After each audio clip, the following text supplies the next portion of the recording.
Server জটিলতায় 18 দিন ধরে বন্ধ ভূমি মন্ত্রণালয়ের ওয়েবসাইট। এতে অনলাইনে জমির নামজারি, খাজনাসহ ভূমি সেবা নিতে চরম ভোগান্তিতে পড়েছেন সেবা প্রত্যাশীরা। তবে কবে নাগাদ সার্ভার ঠিক হবে সে বিষয়ে নিশ্চিত নয় কর্তৃপক্ষ।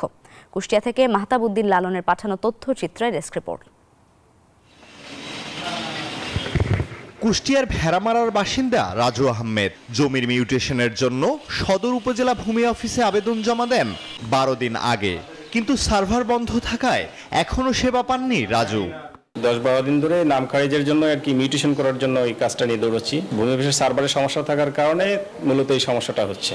এই ভূমি অফিসে গত 18 দিনে জমির নামজারি, খাজনা সহ বিভিন্ন সেবার জন্য আবেদন জমা পড়েছে 2000-এর বেশি।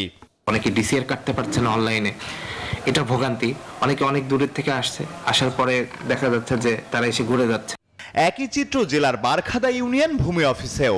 জমির খারিজের জন্য 20 দিন ধরে এই অফিসে ঘুরছেন আব্দুল রাজ্জাক, কিন্তু কাজের কাজ হচ্ছে না কিছুই। খাজনাটা দিতে না পারার কারণে অনেক ভোগান্তিতে পড়েছি। খাজনাটা দেওয়া জরুরি। রাজু আর রাজ্জাকের মতো হাজার হাজার সেবা প্রত্যাশী প্রতিদিন ঘুরছেন উপজেলা ও ইউনিয়ন ভূমি অফিসগুলোর দাঁড়ে দাঁড়ে। 1 তারিখ পর্যন্ত ঠিক করার কথা ছিল, সেখানে 12 তারিখ হয়ে গেছে, এখনো সার্ভার ঠিক হয় নাই। পুরো বাংলাদেশে এখন প্রত্যেকটা মানুষই তো ইমার্জেন্সি থাকলেও সে কাজ করতে পারছে না অনলাইন প্রবলেমের কারণে। কর্তৃপক্ষ বলছে ভূমি ব্যবস্থাপনা সেবা অটোমেশন করতেই এই বাস্তবতা তৈরি হয়েছে।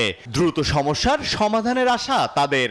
প্রথম 5টি সার্ভারের মাধ্যমে সেবা দেওয়া হতো এবং সেখান থেকে একটি সার্ভারে আনা হচ্ছে, যার কারণে ডাটাগুলো আপগ্রেড করার কারণে বর্তমান সার্ভার একটু জটিলতার কারণে এই সেবাগুলো এখন দেওয়া বন্ধ আছে। যেটি কিন্তু কোনো কারিগরি ত্রুটির কারণে হচ্ছে না, এটা হলো সফটওয়্যার আপডেট যেমন আমরা করি, এটিও এক কাইন্ড অফ আপডেট হচ্ছে, সে কারণেই এই সময়টি লাগছে।